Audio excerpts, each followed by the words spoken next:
Selamat pagi anak-anakku kelas 9 dimanapun kalian berada. Selamat berjumpa kembali. Semoga kalian semua dalam keadaan yang sehat-sehat. Pada kesempatan ini kita mulai lagi proses pembelajaran daring kita, tapi sebelumnya kita berdoa.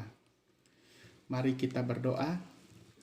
Dalam nama Bapa, Putra, dan Roh Kudus. Amin. Puji dan syukur kami panjatkan doa kehadirat-Mu ya Allah. Oleh karena berkat dan kasih-Mu yang selalu menyertai kami, sehingga pada saat ini kami tetap dalam keadaan yang sehat. Pada saat ini Tuhan, kami mau mengikuti proses pembelajaran daring. Semoga Engkau tetap memberkati kami dalam proses pembelajaran ini sehingga kami boleh mengerti apa yang kami belajar hari ini. Terima kasih Bapa, inilah doa kami. Amin. Dalam nama Bapa, Putra, dan Roh Kudus. Amin. Oke anak-anakku, buka buku paket halaman 242. 242. Di situ ada judul penulisan notasi atom. Penulisan notasi atom. Menurut Dalton, atom-atom suatu unsur yang sama memiliki sifat yang sama. Dan atom-atom unsur yang berbeda memiliki sifat yang berbeda pula. Berdasarkan penyelidikan, hal tersebut disebabkan adanya partikel-partikel penyusun atom, yaitu proton, elektron, dan neutron. Proton dan neutron adalah partikel-partikel penyusun inti atom. Sedangkan elektron adalah partikel yang menyelilingi inti atom. Dalam lintasan-lintasan seperti yang digambarkan dalam model atom Bohr, sifat masing-masing partikel tersebut dapat dilihat pada tabel berikut. Perhatikan tabel di halaman 242. Itu partikel proton, elektron, dan neutron. Kita lihat di situ partikel, lambang, muatan, massa, dan penemu. Proton lambangnya pi, muatannya +1, massanya 1. Ya, penemunya Goldstein. Partikel elektron lambangnya E, muatannya -1, massanya 0, penemunya J.J. Thomson. Neutron N, muatannya 0, massanya 1, penemunya J. Chadwick. Nah, kita lihat 243, notasi atom sering ditulis sebagai X, A, Z, dengan lambang X, lambang atom, X itu lambang atom, A nomor massa, Z nomor atom. Keterangan di bawahnya, nomor atom ini menunjukkan jumlah proton suatu atom. Misalnya atom oksigen mempunyai nomor atom 8. Artinya bahwa atom oksigen mempunyai jumlah proton sebanyak 8. Ya. Jumlah proton dalam suatu atom selalu tetap, sehingga nomor atom dalam suatu atom juga selalu tetap, tidak pernah berubah. Yang kedua, nomor massa merupakan jumlah proton dan neutron di dalam inti atom. Proton dan neutron sebagai partikel penyusun inti atom dinamakan juga nukleon. nomor massa dari atom yang sejenis dapat berbeda. Hal tersebut dikarenakan jumlah neutron berbeda. Dengan mengetahui nomor atom dan nomor massa suatu atom, kita dapat mengetahui jumlah proton, elektron, dan neutron atom tersebut. Contoh, lihat di bawah.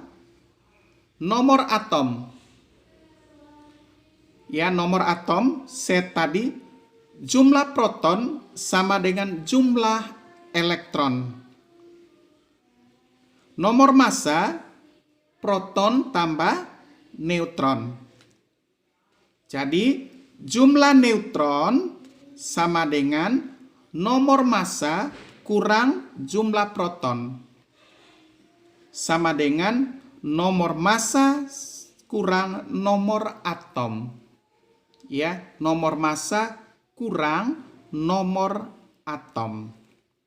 Berarti A kurang Z. Yang di atas tadi nomor massa kurang jumlah proton. Berarti A kurang Z. Contoh. Nomor atom kalium. Kita lihat di situ. Jumlah protonnya berarti nomor atomnya 19. Jelas jumlah elektronnya juga 19. Jadi, jumlah neutron sama dengan 39 kurang 19 sama dengan 20. Bisa dipaham anak-anak sampai di sini? Sekarang yang kedua, molekul. Molekul adalah gabungan dari dua atau lebih atom, baik antara atom-atom yang sejenis maupun antara atom-atom yang berbeda jenis. Berdasarkan jenis atom-atom pembentuknya, molekul dibedakan menjadi dua, yaitu molekul unsur dan molekul senyawa. Yang pertama, molekul unsur. Molekul unsur adalah molekul yang terdiri atas atom-atom sejenis. Lambang molekul unsur ditulis dari lambang unsur yang dilengkapi dengan indeks. Indeks adalah angka yang ditulis di belakang lambang unsur dan menyatakan jumlah unsur di depannya. Molekul unsur yang terdiri atas dua jenis unsur disebut molekul diatomik. Sedangkan jika terdiri atas lebih dari dua jenis unsur disebut poliatomik. Kita lihat. Hidrogen, unsur hidrogen ditambah unsur hidrogen berarti molekul unsur hidrogen ada dua. Ya, ada dua. Berarti dia dua jenis unsur disebut diatomik. Sedangkan jika terdiri atas lebih dari dua unsur, poliatomik. Berarti kalau dia begini berarti dia diatomik. Ya. Kalau misalnya hidrogen tambah lagi dua hidrogen berarti poliatomik. Contoh berikutnya. Molekul gas nitrogen ditulis N2. Berarti dia molekul diatomik. Molekul gas bromin ditulis Br2. Berarti molekul diatomik. Molekul gas oksigen ditulis O2. Berarti diatomik. Molekul fosfor ditulis P4. Molekul poliatomik. Dan molekul belerang ditulis S4, berarti molekul poliatomik. Nah, kita lihat gambar di 8.6. Molekul unsur hidrogen diatomik. B juga, molekul unsur oksigen diatomik. Sekarang kita lihat molekul senyawa. Molekul senyawa adalah molekul yang terbentuk dari atom-atom yang berbeda. Ya. molekul senyawa. Contoh, 2 unsur hidrogen tambah 1 oksigen berarti H2O. Berarti air. Ya, air. Nah, kita lihat di situ jadinya 1 molekul senyawa air karena terdiri dari 2 atom hidrogen tambah 1 atom oksigen. Ini adalah poliatomik. Ingat anak-anakku, diatomik tadi terdiri atas molekul yang unsur yang sama. Ya, contohnya tadi hidrogen. Itu diatomik. Sedangkan kalau poliatomik itu lebih dari 2 unsur. Ya, contohnya unsur hidrogen dan unsur oksigen. Ya, sebagai contoh 2 unsur hidrogen tambah 1 unsur oksigen. Jadinya adalah 1 molekul senyawa air. H2O. Ya. Ini adalah molekul senyawa. Tadi yang di atas molekul unsur. Nah, lihat gambarnya 8.7 molekul senyawa air H2O. Berarti 2 unsur hidrogen dan 1 oksigen. Nah, sekarang yang berikut, contoh berikutnya, molekul amonia ditulis NH3. Berarti 1 unsur nitrogen tambah 3 unsur hidrogen. Yang kedua, molekul asam klorida ditulis HCl. Ya, berarti 1 atom hidrogen dan 1 atom klorida. Yang berikut, molekul etanol ditulis C2H5OH. Ya, berarti 2 atom karbon, 5 atom hidrogen, dan 1 atom oksigen dan 1 juga unsur hidrogen. Nah, harap diingat atom bagian terkecil dari suatu unsur, sedangkan molekul unsur tersusun dari atom-atom sejenis dan molekul senyawa tersusun dari atom-atom yang berbeda. Jadi anak-anakku, itu contoh ya molekul unsur dan molekul senyawa. Sekarang lihat cara membaca rumus kimia zat. 2N artinya 2 atom nitrogen. Beda di bawah, N2 artinya 1 molekul unsur nitrogen. N2 berarti 1 molekul unsur nitrogen. N2 berarti nitrogen tambah nitrogen. Dia hanya 1 nitrogen. Ya, berarti dia diatomik. Ya. Bisa? 2NaCl artinya 2 molekul senyawa ya garam dapur. Bisa paham ini? 3H2O artinya 3 molekul senyawa tambah air. Bisa? 3 molekul senyawa tambah air. Yang di atas tadi 2 molekul senyawa garam dapur N3 2NaCl. Ya. N2 artinya 1 unsur nitrogen. Ingat baik-baik itu anakku. 4CH artinya 4 molekul senyawa metana. Ya, 4 molekul senyawa metana. Itu. Jadi, cara menghitung jumlah atom dalam zat. Ingat tadi 2N2 berarti 2 atom atau 2 molekul unsur nitrogen. Terdapat 2 molekul unsur nitrogen yang masing-masing molekul terdiri atas 2 atom nitrogen. Itu maksudnya, ya. Jadi 2N2 terdapat 2 molekul unsur nitrogen yang masing-masing molekul terdiri atas 2 atom nitrogen. Berarti N tambah N. Masing-masing 2. Itu maksudnya. Berarti 2N tambah 2N. Bisa paham ini anak-anakku?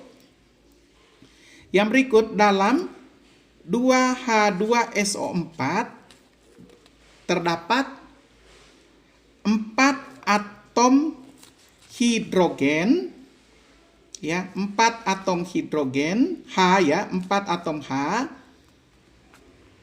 2 atom S, dan 8 atom O. Itu dikali 2. Ya, dikali 2. Berarti 2 kali 2, 4. Ya, 4 kali 2, 8. Itu maksudnya. Berikut, dalam 3N2, Na2, CO3, berarti terdapat 6 atom natrium. Berarti 3 kali 2, 6. Ya, dan 3 atom karbon tambah 9 atom oksigen. Berarti 3, berarti 3 kali 3, 9. Itu maksudnya. Dalam 2BaOH2 terdapat 2 atom Ba, ingat baik-baik, ya, 4 atom O, dan 4 atom hidrogen. Berarti kali 2. Bisa paham ini anakku? Itu cara bacanya, cara menghitungnya, ya. Oke, kita lihat gambar 8.8. Dalam 2 molekul unsur nitrogen atau N2 terdapat 4 atom nitrogen, ya. Nah, sekarang berikutnya anak-anakku, ion yang ketiga. Atom dapat melepaskan elektron dan dapat pula menangkap elektron. Artinya, jumlah elektron dari suatu atom dapat berubah. Perubahan jumlah elektron dari suatu atom menyebabkan atom tersebut bermuatan positif atau negatif. Atom yang bermuatan disebut dengan ion. Ion tidak hanya berupa atom yang bermuatan, tetapi juga dapat berupa kumpulan atom yang bermuatan listrik. Ion terbagi menjadi 2 jenis, yaitu anion dan kation. Sekarang kita lihat anion. Anion disebut juga ion bermuatan negatif. Itu anion ya. Atom dapat bermuatan negatif karena atom tersebut menangkap elektron, sehingga jumlah elektronnya bertambah. Atom yang dapat menangkap elektron biasanya merupakan atom non-logam. Contoh, jika atom bromin menangkap 1 elektron, maka terbentuk ion bromida bermuatan 1 positif. Berarti Br bromnya, bromida, Br tambah E minus karena dia menangkap, berarti menghasilkan Br minus. Berarti dia ini termasuk elektron. Dia menangkap. Ya. Jika atom sulfur menangkap 2 elektron, akan terbentuk ion sulfida bermuatan 2 negatif. Berarti S tambah 2 E minus, berarti 2S minus. Atau S2 minus. S2 minus. Jumlah proton, elektron, dan neutron dari anion dapat diketahui sebagai berikut. Perhatikan. Jumlah proton sama dengan nomor atom. Jumlah elektron sama dengan nomor atom tambah jumlah muatan negatif. Berikut jumlah neutron sama dengan nomor massa kurang nomor atom. Tadi sudah dijelaskan di depan. Ya, nomor massa itu tadi yang di atas. A, setnya itu adalah nomor atom. Berarti 39 kurang 19 tadi sama dengan 20. Nah, contoh. Klorida. Ya, dia adalah elektron karena dia bermuatan negatif. Berarti nomor masanya 35, nomor atomnya 17. Jadi, dalam ion klorida minus, jumlah protonnya sama dengan 17 atau nomor atom, berarti jumlah elektronnya juga 17 tambah 1 sama dengan 18. Bisa paham ini anakku? Jadi jumlah neutron sama dengan 35 kurang 17 sama dengan 18. Ya. Nah, sekarang yang berikut. Kation. Kation disebut juga ion bermuatan positif. Atom dapat bermuatan positif karena atom tersebut melepaskan elektron sehingga jumlah elektronnya berkurang. Atom yang dapat melepaskan elektron biasanya merupakan atom logam. Contoh, jika atom kalium melepas satu elektron, akan terbentuk ion kalium bermuatan positif. K positif tambah elektron minus.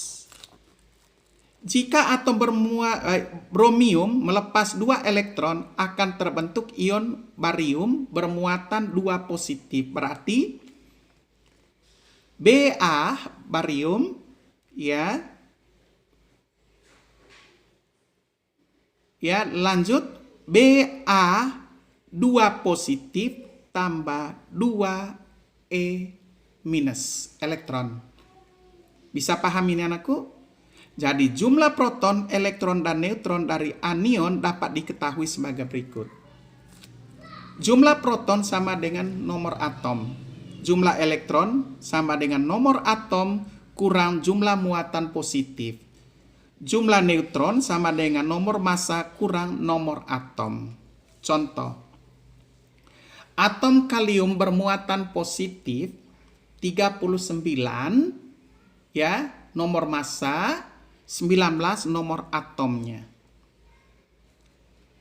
Nah, atau protonnya. Jadi, jumlah proton sama dengan nomor atom. Jumlah elektron sama dengan nomor atom kurang jumlah muatan positif. Lihat baik-baik itu. Berarti dalam ion K positif, jumlah protonnya sama dengan 19, jumlah elektronnya sama dengan 19 kurang 1 sama dengan 18. Berarti dia melepaskan.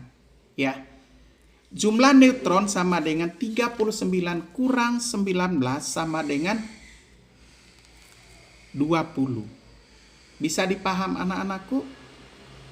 Ya. Ingat, berarti barium tadi dia melepaskan 1 elektron. Ingat baik-baik itu ya. Jumlah nomor atom tadi atau proton 19.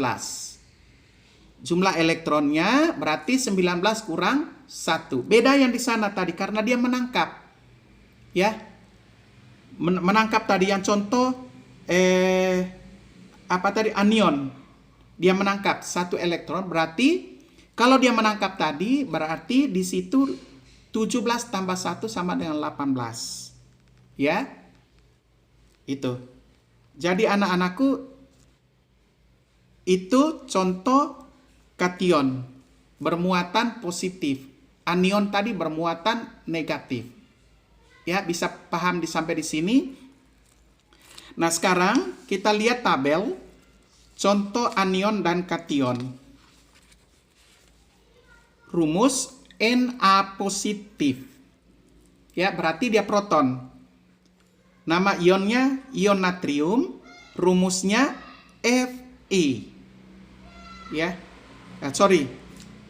Yang kedua, magnesium 2 positif berarti ion magnesium. Ca2 positif ion kalsium. Litium, Li, ion litium. Cs positif ion cesium.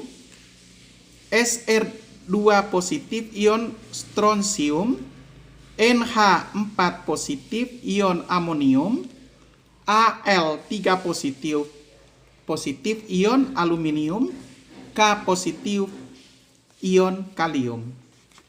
Fe negatif ion fluorida, Cl positif ion klorida, Br positif ion bromida, I ya, iodida, ion iodida, OH minus ion hidroksida, NO3 negatif minus ion nitrat, SO4 2 negatif ion sulfat, CO3 2 negatif ion karbonat, PO4 3 negatif ion fosfat.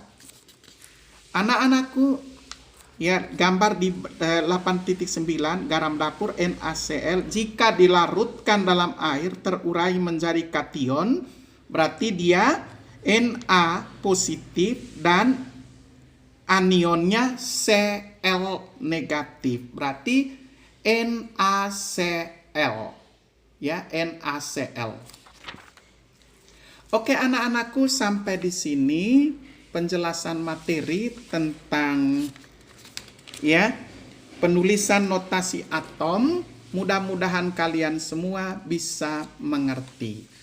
Nanti kita lanjut ya materi berikutnya minggu depan. Mudah-mudahan apa yang dijelaskan bisa kalian mengerti, dan nanti kalau setelah nonton video saya akan jelaskan kembali lewat Meet atau Google Meet. Ya, terima kasih, sampai di sini dulu perjumpaan kita kali ini. Dan kita tutup dengan doa. Dalam nama Bapa, Putra, dan Roh Kudus. Amin. Tuhan Yesus, terima kasih atas berkat-Mu dalam proses pembelajaran kami pada hari ini. Semoga apa yang kami dapat, kami boleh mengerti. Dan semoga Engkau tetap memberkati kami dalam proses pembelajaran daring berikutnya. Terima kasih Bapa, inilah doa kami. Amin. Dalam nama Bapa, Putra, dan Roh Kudus. Amin. Salam sehat, sampai ketemu lagi di minggu depan.